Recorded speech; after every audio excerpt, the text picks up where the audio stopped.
జగంపేటలోని ప్రభుత్వ model degree కళాశాల అభివృద్ధికి 65 లక్షల రూపాయల నిధులు మంజూరు చేసినట్లు జగంపేట ఎమ్మెల్యే జ్యోతుల నెహ్రూ తెలిపారు.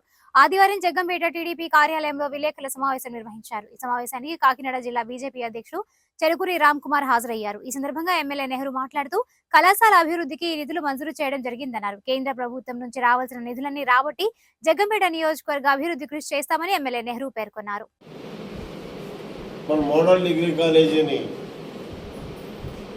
వచ్చి చూడడం, పర్యవేక్షించడం, మనకు కావాల్సినటువంటి నీడ్స్ ఏంటి, దానికి నేనేం చేయగలను అని చెప్పి ఆయన ఆలోచన చేయడం, దానికి సంబంధించినటువంటి అధికారులు కూడా ఇక్కడ పర్యవేక్షణకు పంపడం, వాళ్ళు కూడా ఇక్కడ ప్రిన్సిపల్ గారిని కలవడం, నన్ను కూడా ప్రత్యేకంగా వచ్చి కలవడం.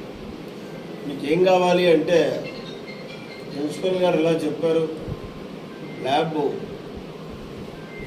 ఒక 50 లక్షల రూపాయలు ఖర్చుతో ఏర్పాటు చేయాలండి అని ఆ ప్రపోజల్స్ పట్టుకెళ్తున్నాం. మా డైరెక్టర్ గారు ఏదైతే రామ్ కుమార్ గారు వారికి కూడా మేము ఇస్తాం. ఆయన చాలా బాధ్యత తీసుకున్నారు. దీన్ని థ్యాంక్స్, చాలా సంతోషదాయకం.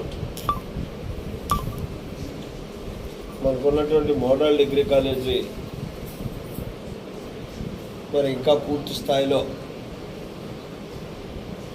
అది ఏర్పాటు చేసుకోవాల్సినటువంటి అవసరం ఉంది.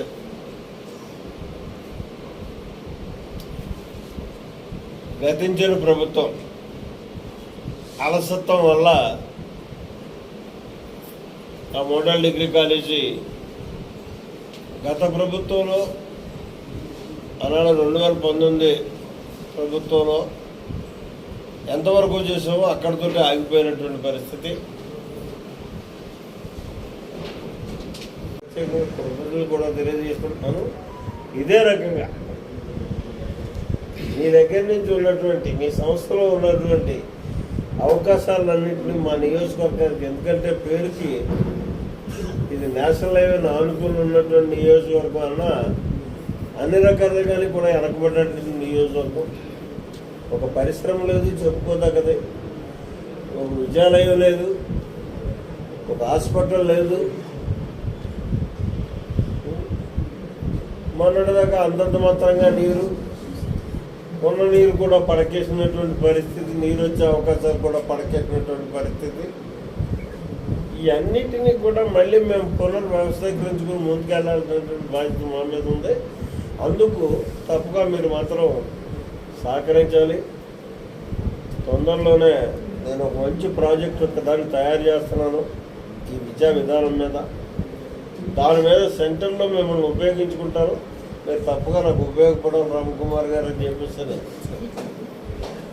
మనం చేసుకుంటూ మళ్ళీ మరొకసారి పదాలు తెలియజేసుకుంటూ సెలవు తీసుకుంటాం.